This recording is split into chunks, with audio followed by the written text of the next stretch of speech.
What's happening, everybody? Bad Brad is live. We're here in Florida. Having a little Red Bull chat and just seeing what's popping. Just trying this live thing out. Let's see if there's anybody out there. In the meanwhile, I'm getting going with a Red Bull here.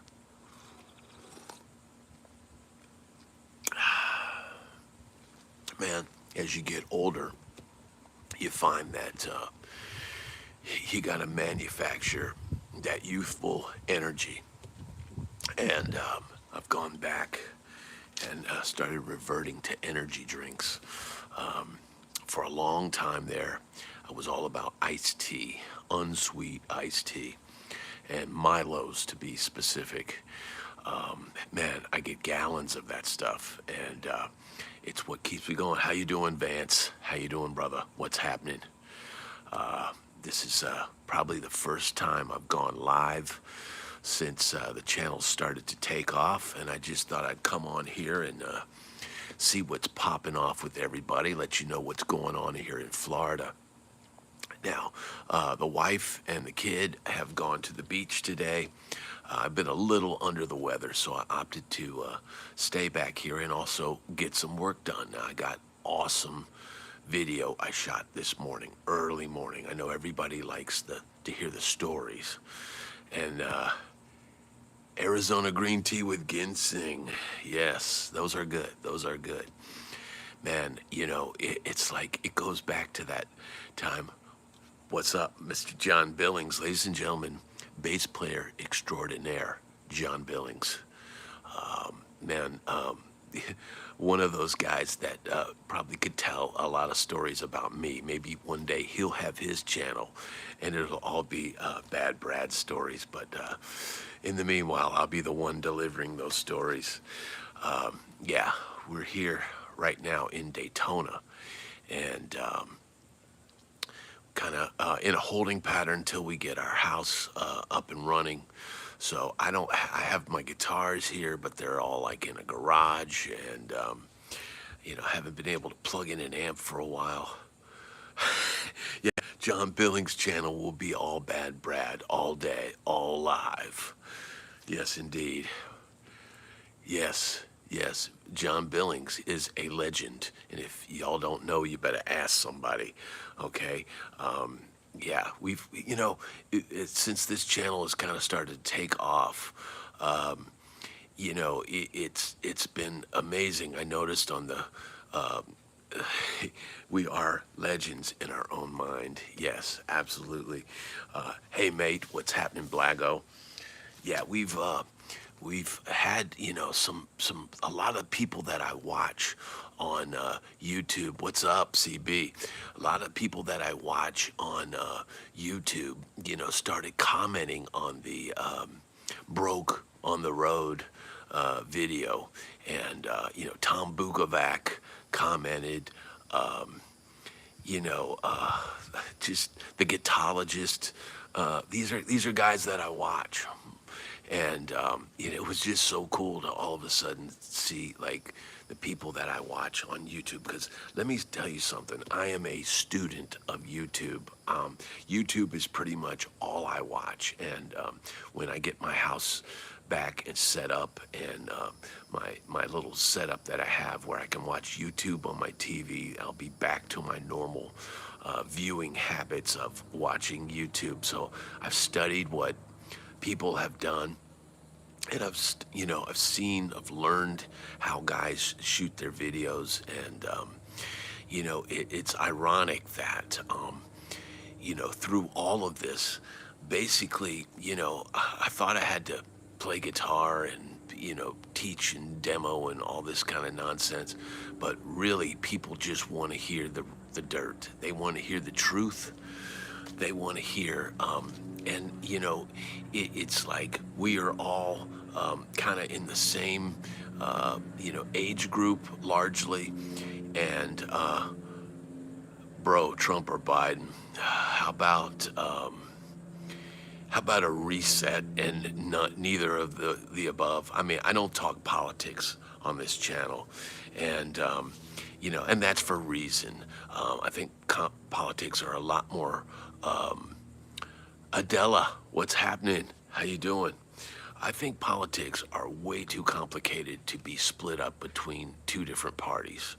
And, you know, lad, how old are you? I am 57 years old. Yeah, I do like a lot of what RFK said. And in a perfect world, I think he'd be who I would go with right now. If I thought he had a chance to win, I would go with RFK personally, and that's because I am a lot more, shall we say, awake than maybe just going left or right. I believe that there is a different path that we need to go on because I don't. I've lived through administrations on both the Democratic and Republican side, and I haven't seen the Republicans act like Republicans, and I haven't seen the Democrats act like Democrats. I just see it's like a uniparty. So, how are you? I'm doing great. How you doing? Thank you for welcoming me to Florida.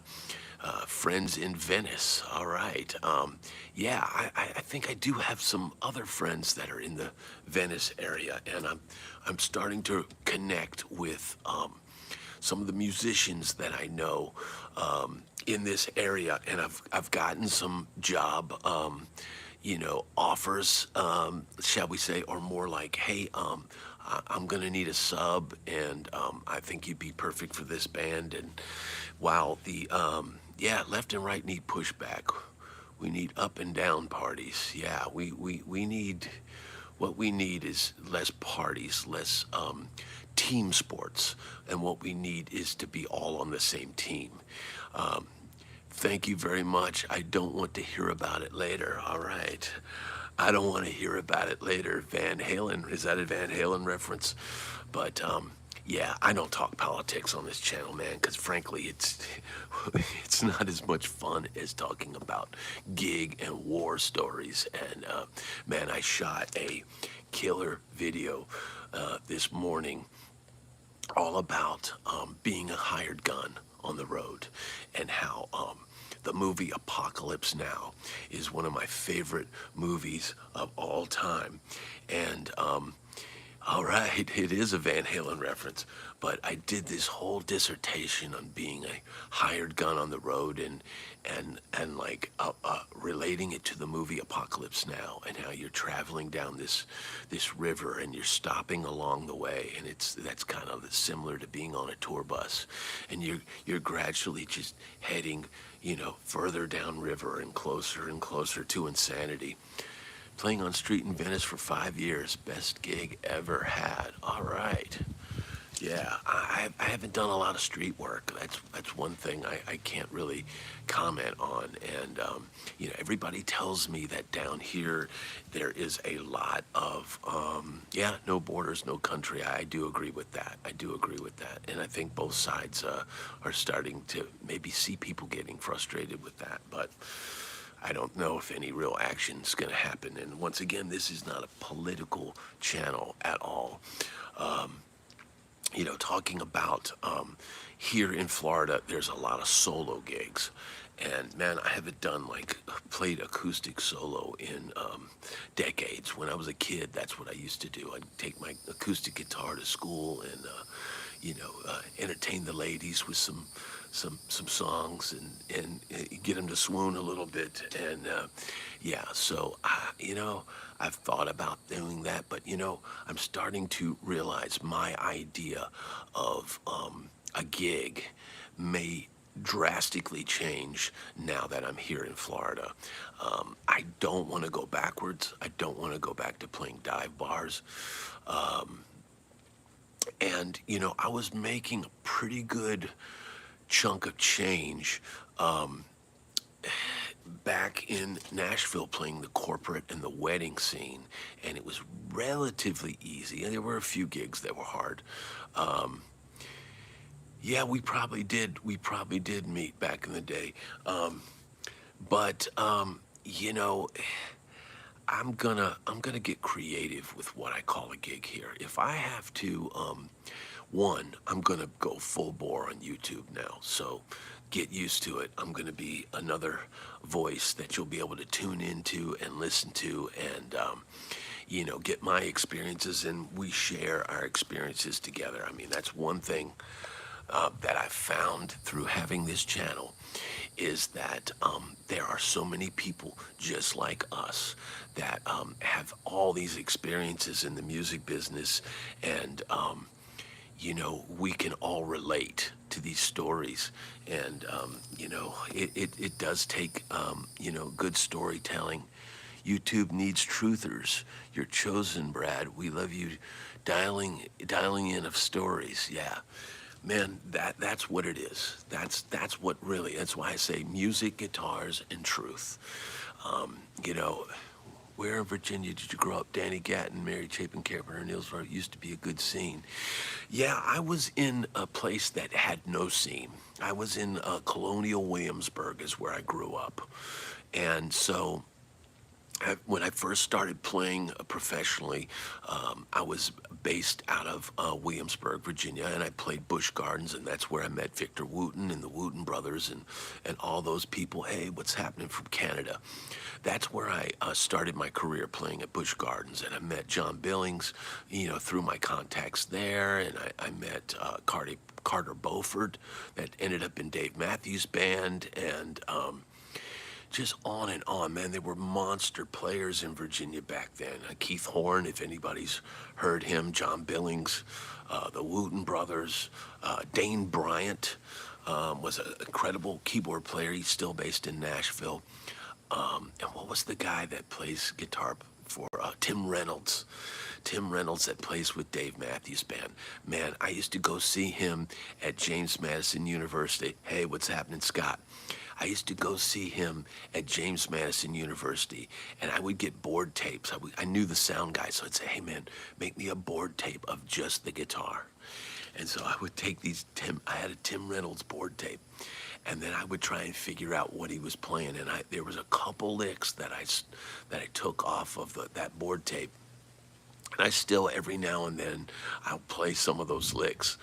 Things that you learn when you're young, they will stick with you a long time. So there's licks that I learned way back then, and I still use because it's motor memory, and they're phrase starters. But yeah, Virginia wasn't a very fertile place for me for gigs, and eventually I ended up at a place called what was the name of it? God, Sullivan's Wharf. And I played with these guys. Now, you want to talk about stories. I played with these guys yeah, everything's good, man. What's happening, Zach?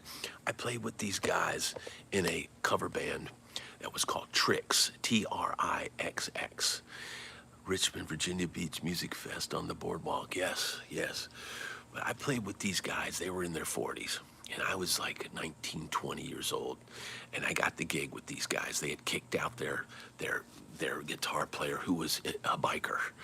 So I replaced this biker. And I'm this little 19-year-old fresh-faced kid. And I'm playing this gig. And man, I wasn't afraid of anyone back then. I got my name Bad Brad for a reason, because I wouldn't take any crap from anybody. And we had this singer in the band, and he would wear this spiky blonde wig. He was completely bald except for the sides of his head. And he would wear this like Tina Turner like wig on stage, and these spandex and this tank top, and this guy used to, Dave Matthews, yes. So this guy would wear this wig and everything, and I got on this gig, and he would lean over, oh, turn on your delay, do this. He'd be like directing me while I was playing, and I'm like, what the heck is this guy doing? And so one day I'd had enough, and we got on the break. And I grabbed this 40-year-old guy, I'm 19, and I grabbed this 40-year-old guy by the scruff of his shirt, and I said, don't ever tell me what to do on stage again. And he was like, and I had I had the sound guy who was like an old grizzled uh, roadie from Molly Hatchet, and he's like, "No, man, you can't be grabbing the singer like that. You can't be." I said, "Look, man, he's telling me what to do while I'm playing, and I'm trying to play the songs, and I'm trying to play the parts, and I don't need that, and I don't want that." So, yeah, yeah, they may have been from Maryland, but by the time I got with those guys, those guys were like pushing 40, and they were good, solid players, and that singer could sing, man. He could sing all the Steve Perry stuff and all that. But I could remember looking over on break, and some guy would show up, or I remember the local 99.7 WNOR, I think it was the classic rock station at Arlo. Anybody remember Arlo?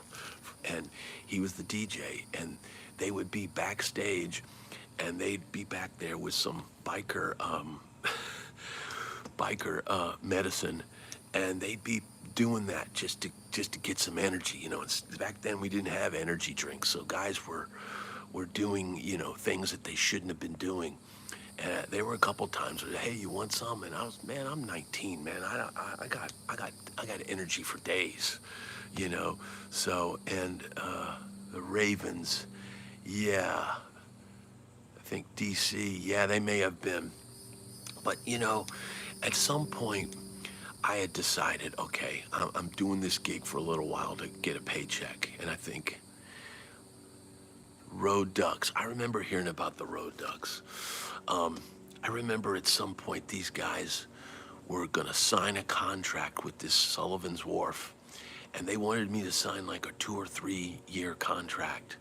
And I just told them, I said, look, man, I'm 19 years old. I don't know where I'm going to be in 2 to 3 years. And I think I'm going to move out to LA and just see what happens, So Tidewater, 1992 to 98. No, I had already left. I left in like, I believe 86. I left, I was very young. I went out to California. Wasn't technically legal to drink. So I had a fake ID of some guy from the military in Virginia. And that's how I was able to get into the Rainbow and all those places. And after a while, man, they just recognize you and they let you in.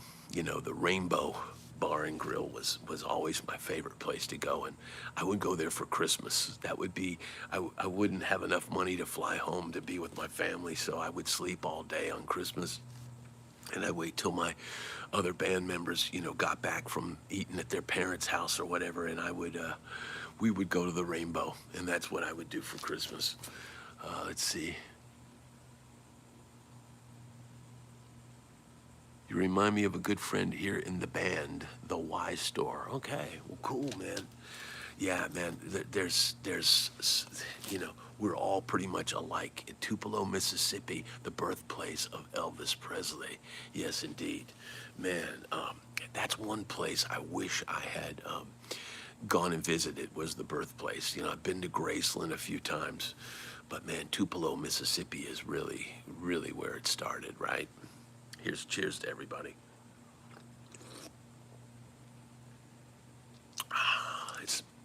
It's so hot here that this ice cold drink is now like lukewarm. I tell you what, man, getting used to the heat down here, it's no joke. Now in Nashville, Tallahassee, now I have played gigs in Tallahassee before. I used to play in a band with a couple of guys from FSU. And we used to play, I forget the name of it, but it was something right there in the kind of collegey area. And cheers. And so I went down to Tallahassee a couple times, and I met a girl down there, and I had a girlfriend kind of in Florida for a little while from playing that gig. But they were a couple of students from FSU, and they had moved to Nashville, and I had played on their album. They came, and a producer I had worked with had hired me to play on their record. So I played on their record, and then they're like, well, hey, you want to join our band? And I'm like, yeah, I'll play some gigs, but here's my rate.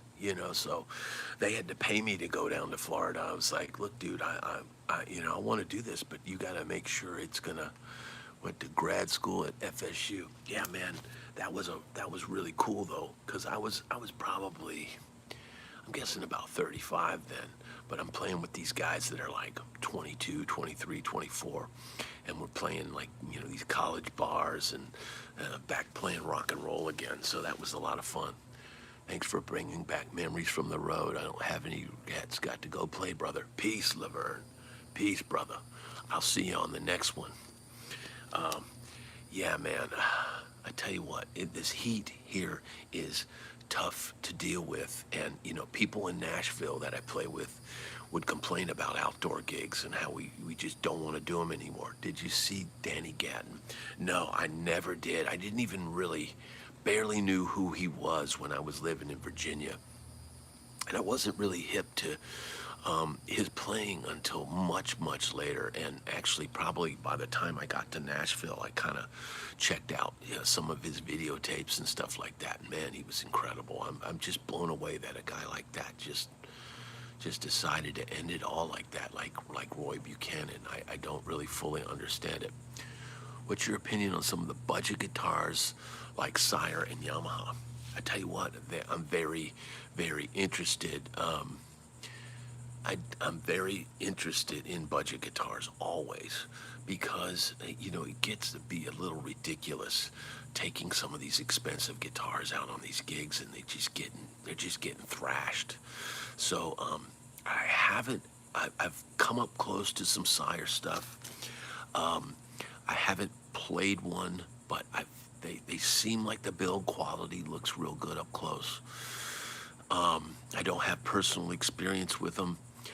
I'm fond of budget guitars as well, man. I tell you what, it got to a point where I started realizing because I would take out, I even took out one time a guitar fetish, like a $150 guitar one time. I took it to a gig, and I just challenged myself to play it on the whole gig, and no one noticed anything as long as I kept that thing in tune, and I played my parts. Nobody gave 2 cents what I was playing. I think it's only us guitar players that really, really fret over like what we're playing and this Tube Screamer's got this, special chip in it and all that. But man, I tell you, Yamaha has always made a quality instrument. They pretty much everything they do is quality. And what was that one they came out with recently? The double cut kind of SG looking thing, and they got an element level and this and that. Man, those are cool guitars, and I kind of wanted one of those for a while. I did put my hands on the budget ones at a Guitar Center once, and it felt okay. I would probably use one of those, a Rev Star. That's it. Yeah, I like the Rev Star, man. And I like that they've got the different tiers of quality. I'm not sure I would pay for the top one. I think I would go for the mid-level one, the $8.99 one. But budget guitars are not as cheap as they once were. The prices on those are going up. I can remember when Fender, like the Player series of the Mexican Standards, those were going for like $4.99. And they gradually just kept creeping up in price, and man, I hate to see that because they're good guitars. Oh, you've got a Rev Star in your lap. Awesome. What color is it?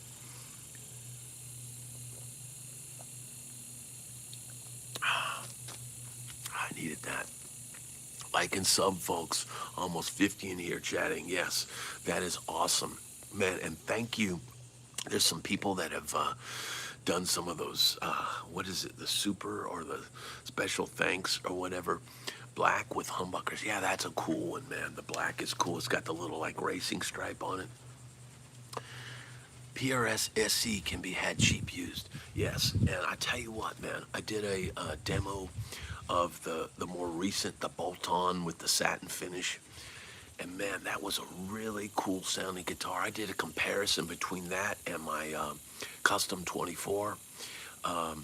and man, it held its own every bit. In fact, I've done a couple of the budget guitars. I did, gosh, I can't even remember the name of it, but I did recently, Firefly or whatever. I did one of those, and I didn't mind sending that back. I wasn't like sad about that. But the PRS, I felt like, man, if I just put a better pack of strings and a little bit better gauge strings on this, man, this thing would be killer and would be great for gigs.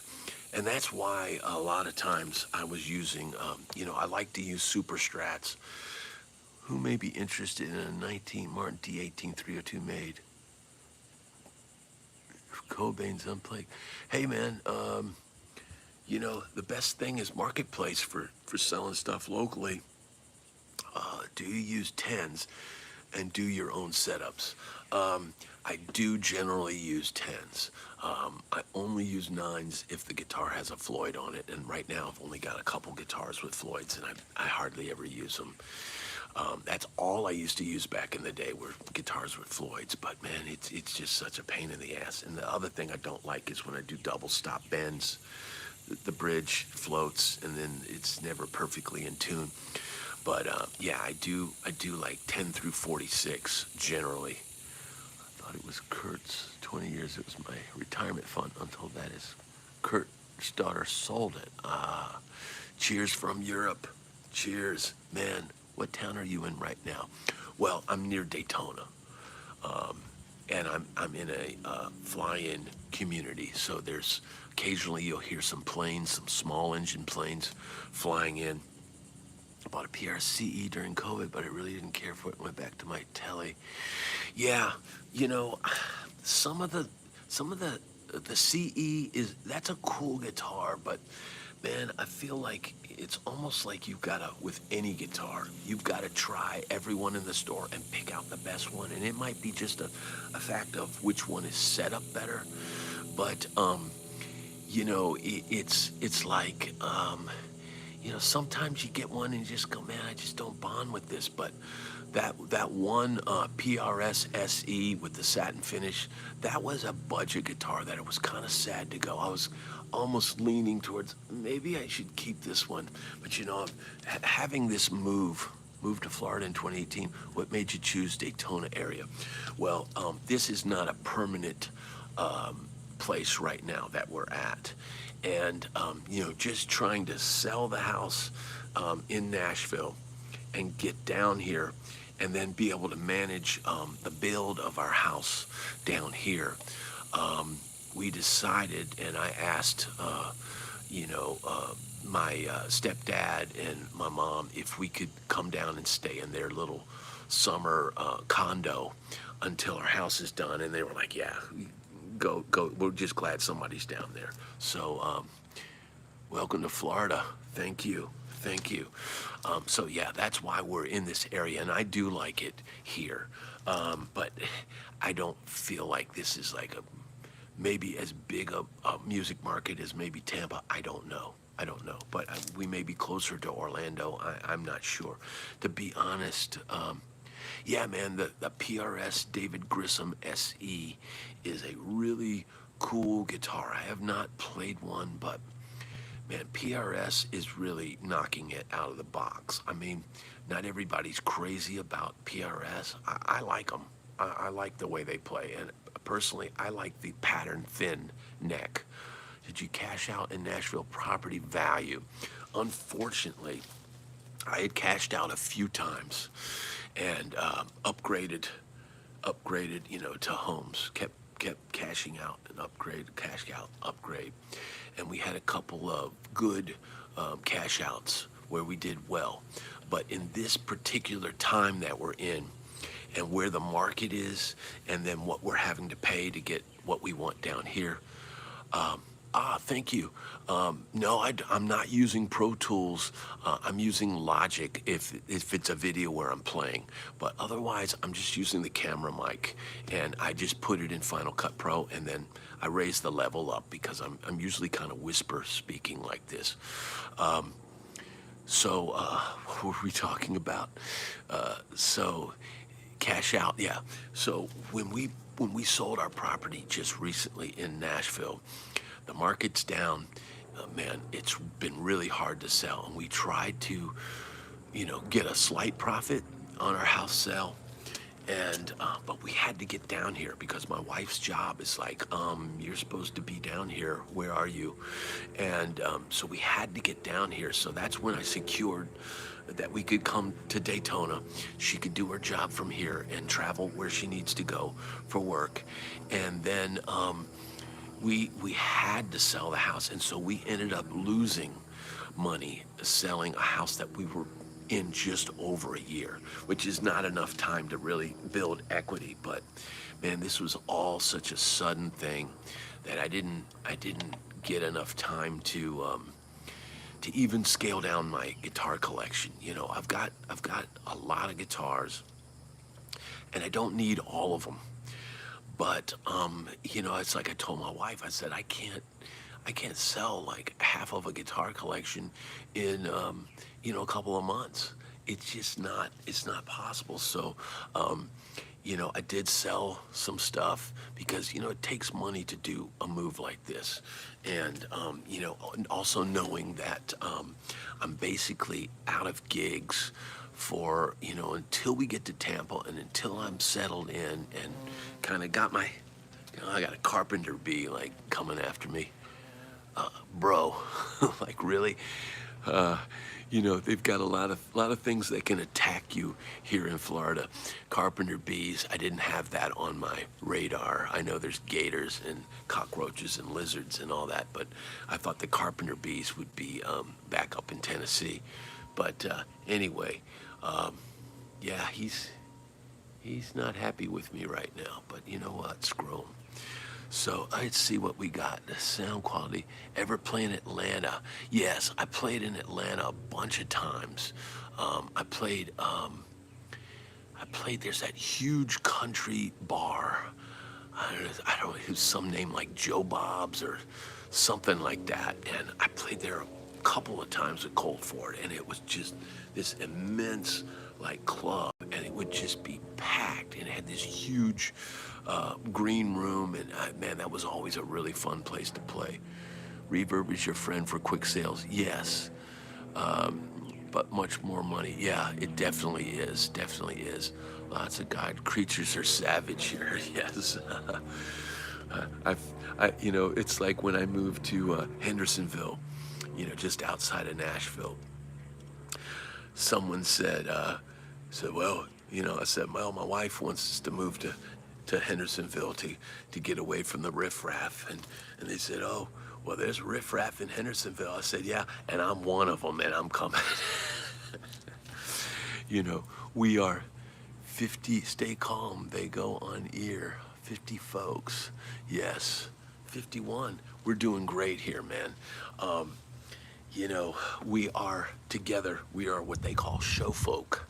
And I've seen some things in the past where they would have, on boarding houses, they would say, no Irish, no show folk, no coloreds. We were all lumped together as less desirables, shall we say. CME in Chicago probably gives 20% more than GC2. Yeah. I want to keep as many guitars as I can, but some are a little redundant, and the lack of space. The house we're moving into is a little bit smaller than what we had at our last place, but I think the room I'm going to use as my studio is maybe just slightly bigger than what I had. Probably have good retirement savings in guitars. Well, I tell my wife that. I said, look, you can complain about these guitars all you want, but if the crap ever hits the fan, we'll be selling them and we'll have money. So thank you, Alexander. Thank you so much. Here's a cheers to everybody, all 49 people in here right now. What's your go-to acoustic in your personal collection? Well, let me tell you about my go-to acoustic. So, I am not an acoustic guy at all. And I'll occasionally pick one up. I started on acoustic. It was never what I wanted. I wanted to go straight to electric. The minute I heard, you ain't nothing but a hound dog, I wanted to play electric guitar. But I started on a classical Yamaha, and then graduated to a Alvarez Yari, and I had a really nice Alvarez Yari back in the day. But I had on the road, I had a breed love that I used. It had a cutaway, and I used to have to play, acoustic solos. Sometimes we would do these little things where it'd be two acoustics and the artist, backing the artist for radio spots and stuff. So that's what I used on the road. But I took that and traded it in and got a really nice Taylor. It's a Mexican-made Taylor, but it's really nice. It doesn't have a cutaway. It's just very classic looking, and it sounds good plugged in. I've actually recorded with it. So the market is crashing here on guitars. Put 25, I bought metal frame box springs and can put 25 guitars under the bed. That's smart. I need something like that. The market is crashing here on guitars. Can anyone confirm this? Yeah, the market is down. It hit a peak with COVID. It seemed like everybody wanted guitars and everybody was learning how to play guitars, and it became really hard to get stuff. And stuff was going for really high prices back then. But, I had a 1965 Fender Jaguar that was totally Cobained out. I mean, it was very, the finish was extremely worn. But it was a super cool guitar, player's grade guitar. And I did make good money on that because I bought it before, I bought it probably in 2013. And I bought it at Carter Vintage Guitars, and I got it for $2,500 because it was worn, but it had brand new frets. Somebody had refretted it, and it had a lot of vibe to it. And I ended up selling that for about close to $6,000. So I made money on that. It's down, not crashing though, on the good stuff. Yeah, Jag-Stang. Yeah, it wasn't a Jag-Stang. It was just a pure Jaguar. But yeah, I had to sell a few things just to have a little stockpile of cash to keep me afloat for a while till I can figure out the gig scene or get this YouTube to take off. I'm gonna be exploring some different options. That sounds cicadas. I don't know what it is. There's definitely all kinds of creatures and things in the background, but it kind of helps me with my videos. If you remember my Tennessee porch videos, the songbirds chirping in the background were a big part of my thing. Cheap imports are getting better and better, making it tough to justify the cost of USA guitars. Man, absolutely. And I've been known to bust Gibson's chops a lot, and I don't know if they listen or if they care. If they think they can still find lawyers that'll buy their stuff. But and Epiphone prices are going up too. I mean, $16.99 Epiphone. Nah, thanks, bro. You should call your band the badbrad Band. I just might do that. I love living in Florida. I hope you do too. Man, it's been great so far. It's hot. I've got to get used to this heat, and that's why I'm outside here. So I'm sitting out here with the lizards on the porch and enjoying this sunshine. Some great guitars coming from Japan. Hey, Japan is the meticulous manufacturer in Asia.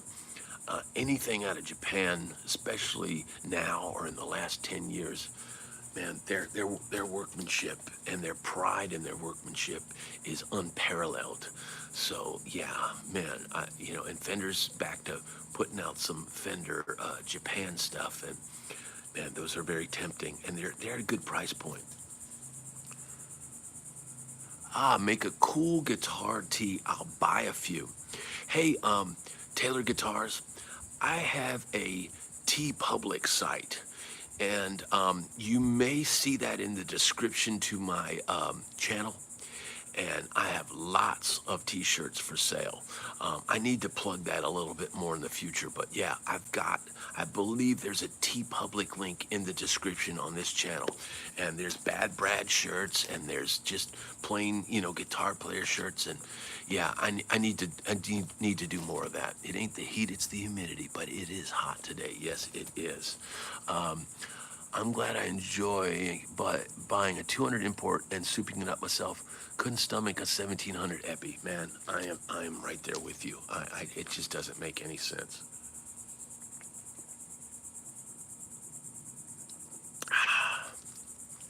Fueled by Red Bull. It's smoking in New York right now. I don't want to feel Florida. Yeah, bro. You don't. I'm glad I just enjoyed your company. Got a jam. All right. Ralph, thank you, brother.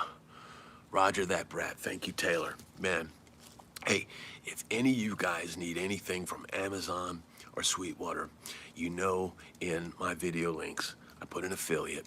Man, I don't pressure anybody to like or subscribe anymore. I just do my thing, and that's what people really like.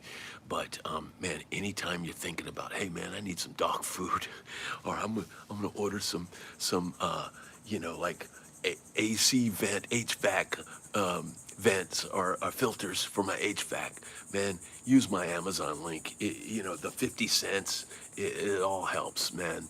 But anyway, so does anybody have any other questions out there? I've had a few people reach out and ask about how I'm getting gigs down here, and I had another guitar player reach out to me, and he's looking for a sub. Now he's got a band that it looks like they kind of do the classic rock thing and a little bit of funk stuff, and it seems like they gig all the time, and I think he's looking for someone to help cover for him because man, you stay calm and wear face paint. Man, I've never been real big on sunscreen. I guess I'm taking my risks, but I am in the shade right now, so I got that going for me. I kind of got that Kurt's shadow, right, lurking in the shadows. But yeah, there's opportunities down here. I just don't know. People are saying that the level of musicianship is not as good. I do know there's some monster players down here. I do. I don't know if anybody's ever seen the Charlie Daniels band back when Charlie was still alive. Their drummer Pat McDonald was one of the best drummers I've ever seen. Period. And he would put on a clinic every day in his drum solo. And Pat's down here, so I need to reconnect with him. And Rick Brothers is down here, the drummer I played with Colt Ford, and I talked to him the other day, and he was telling me, he said, man, you're going to get calls. You're just going to have to figure out what you're willing to do, and if the money's good enough that you want to do it. Bucket hat or something with a big brim. Okay, you're looking for that? Oh, yeah, a bucket hat or something with a big brim. Okay, yeah, Pat McDonald is a monster. I want to reconnect with that guy. I need to keep him on my list because the style of drums that he plays. Yeah, the monster players down here don't need to work here, bro. Okay, yeah, I get that. Yeah, saw them many times, CDB.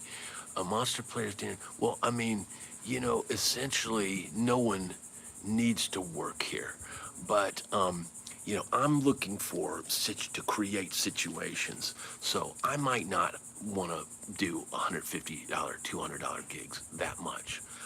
Maybe 2 or 3 times a month, really as more of a supplement to what I'm doing here on YouTube. But what I do want to be able to do is put together some situations with players and find a studio here and possibly do some demo work and do some different things like that, but also do some situations where I get a guy like Pat McDonald and I get him in the studio and let him show what he does and get a perspective of the skill level of a guy like that. To learn the fast enough blues. I can't learn to play the guitar fast enough blues. John, are you struggling there? Or are you just pulling my leg? Watch, this guy's probably blowing Coltrane licks on his guitar. I got that. I can't learn to play the guitar fast enough. Blues. Hey man, we're all learning, right? You never stop learning. That's the beauty of the guitar. Every time I pick it up, even if it's for, lately, it seems like I'm lucky if I get 15 minutes a day.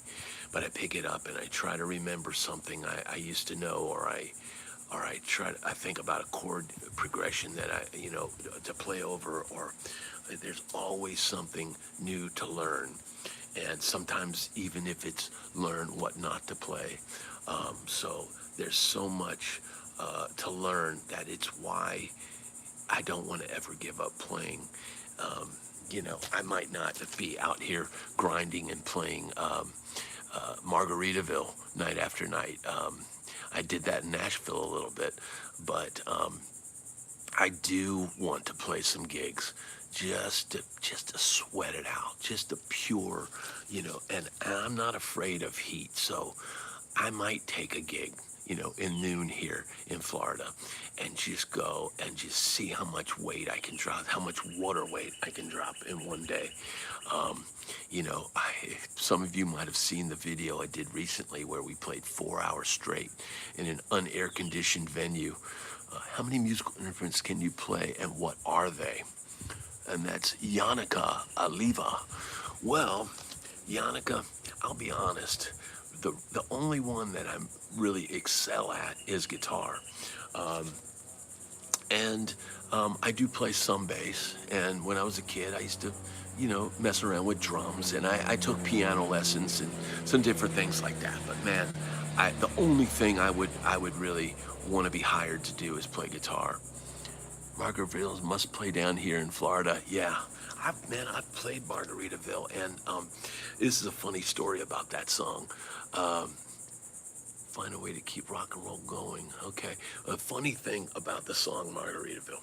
So I was doing a gig with the Wooten Brothers, and their sax player, Rock Williams, he would book us on gigs. And on this particular gig, Reggie Wooten was playing bass so that I could play guitar. And it was Joe Wooten on keyboards, and Roger Williams and Raymond Massey on drums. And we got hired to play some VFW, right? And, we're essentially an R&B band. We were there to play old school R&B, or at least that's what we thought we were going to do. And we get to the gig and we start doing our routine. And yes, I did see Stacy Mitchard. I even sat in with those guys a couple times. So we're playing our R&B, and they're looking out, and man, it's like a couple of cowboy hats. It's an all Caucasian, like Southern audience, and not the kind that, not the wealthy Nashville elite that like to hear their R&B and their jazz. It was working folk at the VFW, and they weren't having anything to do with Brick House and superstition and all that. So at some point, Roger Williams looks at me and says, "Man, you got to do something." So I immediately started going,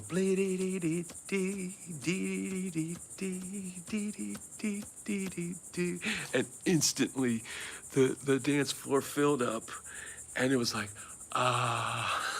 because, when you're playing a gig and the audience is just staring you down and you're doing everything you can to entertain them, and it's not working, it's like sometimes you gotta go quickly in another direction. And so that was one time where Margaritaville bailed us out. Yeah, that was the Bob's Country Bunker experience. Yeah, we were an R&B band, and man, they were just like, huh? And but once I did that, it broke the ice, and I think maybe I played a couple Honky Tonk Woman or something after that, and then we were good. The place came alive. Yes, indeed. Play Rawhide like the Blues Brothers did. I didn't think of that at the time. We were so panicked that I just played the whitest thing I could think of. And I can sing it, Learn to play the guitar fast enough, blues. That's one of my songs. Ah, John. Okay, that's one. I can't learn to play the blues fast enough. All right. Play rawhide. Man, I tell you what, there's so many stories of it being in this business and playing guitar, and I know you guys all share that same experience. Everybody in the comments just let me know their experiences, and man, I absolutely love it. And this is like we're creating a community of us middle-aged guitar players here on Facebook, and it's been really great. This is Quilter Mach 3 live. Yes, the Quilter Mach 3, man. That's the only amp I've been using for about the last year and a half on gigs. Now I still got a vintage 1970 something Fender Vibrolux Reverb. That's like in mint condition, and heading to the Hard Rock in Tampa. Maybe they got some music going on. Have a great day. All right, that sounds good. Keeping 50 folks in the chat. Right on, bro. YouTube is you. Blessings to you. Thank you. Yeah, this is awesome. Look, man, I've always been a good storyteller, and I just had to realize it. I had to know that, talking comes natural to me, and just give me a Red Bull and wind me up. The Quilter Mach 3 is a great transistor amp. Now, Laney has their new, what is it called? It just came out like 2 days ago. They got some new solid state amp, Hard Rock to Gamble. Man, I've got a wild story from the Hard Rock. I believe it's the one in Tampa. I was playing there with Trick Pony, and man, that was like one of the craziest. Some of these, look, I'll tell you guys, since there's 52 people here, I'll give you a good story that won't be, I might have to do a whole thing up, but I was down in Florida, and playing at that there's a story from the tour bus company, and this is the blind item, so no one can get upset about this. Oh, there's the planes. So see, there's little small planes. You can see it up in the sky there. There's little small engine planes like going off in the distance. My friend played bass in a polka band at a wedding, and a random guy broke his jaw for no reason. Wow. Yeah, I'll get on to the Laney amps here in a minute, but so let me remember this story. Oh, so the tour bus company, one of the ladies that worked at the tour bus told me that there was a certain country artist that every time the bus went down to Florida, when the bus came back, the bus would be reeking of sex. And so much so that the employees that were hired to clean the bus refused to do it. They said, no. Oh, the bus went down to Florida. No. We don't want to have anything to do with that. And so I said, what did you do? I mean, because the bus comes back on, Monday morning or Sunday afternoon. It's got to be cleaned because a couple days later, it's going back out again. And they said, well, I said, what'd you do? He said, well, I just paid them more. They went in there with gloves and cleaned it. So apparently, look, when you've got your tour itinerary, and especially if you're a single man, you're going to look and you're going to, say, oh, next week we're in Florida. Woo! Because, look, it's a warmer climate. People wear less. Maybe there's, better scenery to look at. And the same thing would be said for California or Texas or even Arizona or New Mexico. Different areas you'd be like excited to go to. And, or even New York City might be fun. Like, we'll go to New York City and there's cool stuff to do there. Now, getting back to the Laney amps, they have that new solid state amp out. It's like the Super 60 or something like that. And that looks like a really cool solid state amp. And now they've got one that's like a tall, like 212 cabinet thing. And I was like, man, that looks really tempting. It's like $699. Now the Quilter is not cheap. The Quilter Mach 3 is like, I think I paid like 1,200 bucks or $13.99 or something for that. Which speaker cab with the Quilter? The Quilter Mach 3 came with its own speaker in it, and I forget which one is in it. I forget what they put in there, but it's a high-powered speaker that can handle a lot of volume, because that thing will pump out some volume. The thing I like about the Aviator Mach 3 is, you know, you have your output volume for your speaker, and then you have a control that controls the level of the monitor. So I send the XLR out to the sound guy, and I'll get him to give me a decent level, or maybe a slightly loud volume on the monitor for my guitar, so I can hear it from both sides. And then I can back it down with the volume control, the output control of the XLR on the Quilter Mach 3. So that allows me to control the volume of my monitor. So if the band starts to get louder, instead of turning up what's behind me and what's gonna blast out and blow out maybe the singers or anybody else in the band, I can turn up my monitor without bothering the engineer or worrying about him. So that is why I like the Quilter Mach 3, and I don't think the Laney has that. But the Laney looks really cool, and for $699, man, that's a heck of a deal. The 212 one is only 30 pounds, and it's tall, so it's almost like you're playing a stack. And again, $699, man. You know, Fender's got the new Bassman Tone Master, which I don't think anybody's got a hold of yet. But you know, the Tone Master, that's a digital amp. And frankly, you know, for a few bucks more, you could get the FR Fender Tone Master cab and use whatever modeler you have, and you wouldn't need that Bassman, you know, thing. But I get it, if you want to look like you're playing a Bassman on stage because your band is like a vintage band or a retro band or a rockabilly band or something like that, you might like that. But yeah, the Quilter Aviator Mach 3, I've got just 2 tube amps right now. Like and subscribe, folks. Yes, please like and subscribe. I don't normally ask for that on this channel, and hey, if you want to contribute to the super thanks, I'm all about that as well. You know, we're down here creating content, and Mach 3 head is $8.99 Sweetwater. That's not too bad. Yeah. Well, I've got the combo version. You know, I know a lot of people prefer heads, but for ease of getting in and out of venues, combo amps, and Nashville seems like it's like a combo amp town. Now, one of the bands that's reached out to me to possibly do some fill-in dates, I notice their guitar player uses a Sir, one of those like Sir Plexi 68s or whatever they have, and maybe a 212 cab. I don't think he's using a 412 cab, but I'm like, man, are people still using stacks down here?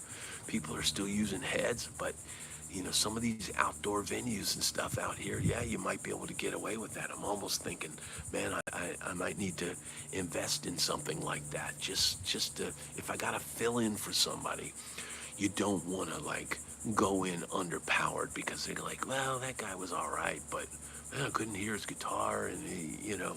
So I've got to kind of get my bearings. Hello from Los Angeles. Hey, man, I love it, Los Angeles. I have so many great memories from my time out there. You know, I wish some of that scene had morphed and continued. I wish they hadn't just completely killed off the Strip, because one thing, yeah, the hair metal thing, you kind of had to have its time, and it had to move on and morph into something else. But man, I wish that the original rock music scene had continued there, even if it had shifted and become something else. Is it difficult to change strings on a guitar with the locking tremolo system? Well, if you've never done it before, it can be. Yeah. If you're not that experienced at if you're new at guitar, it's I wouldn't recommend it for your first guitar. No, there's some tricks to doing it. Putting something behind the tremolo to keep it stable, because once you start pulling those strings back, that bridge is gonna. Once you take strings off, that bridge is gonna go like that. So if you put like, I'll sometimes put like the butt end of a screwdriver or something back there to just kind of hold it in place. That makes it a little bit easier. Just got it. I'm a drummer. Ah, yeah, man. I would watch some videos on that, just to get some tips. But yeah, one thing to do is put something behind the bridge, underneath it, where the kind of the hole, the cavity meets the body, and put something there to hold that in place while you remove string one, and do it one string at a time. I find that's the best way to do it. Yeah, one string at a time on a Floyd Rose. Exactly, Scott. Very good. Thank you, my man. Thank you, John. All right, we've got 54 people in here. This is awesome. I don't know. My energy drink is going. It's gone. Last sip, man, it was hot. Ugh. Is there any other questions out there? I think I might get out of this heat for a little bit. If anybody else has got any other questions or anything they want to ask, I'll be sure to answer it. And in the meanwhile, I want to thank everybody for tuning in. And thanks. This has been the first like really successful live event. This is awesome. Thank you so much for everybody. Thank you so much for watching. And I guess if nobody has any other questions, I'll see you on the next one. Maybe we'll do this again soon. Thanks again for watching. Take care. Thank you, Alex.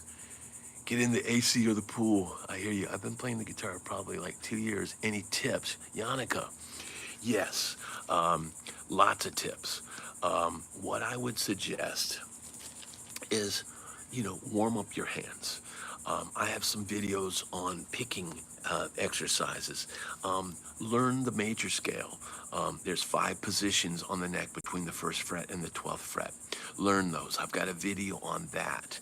You can go through on my channel and hit the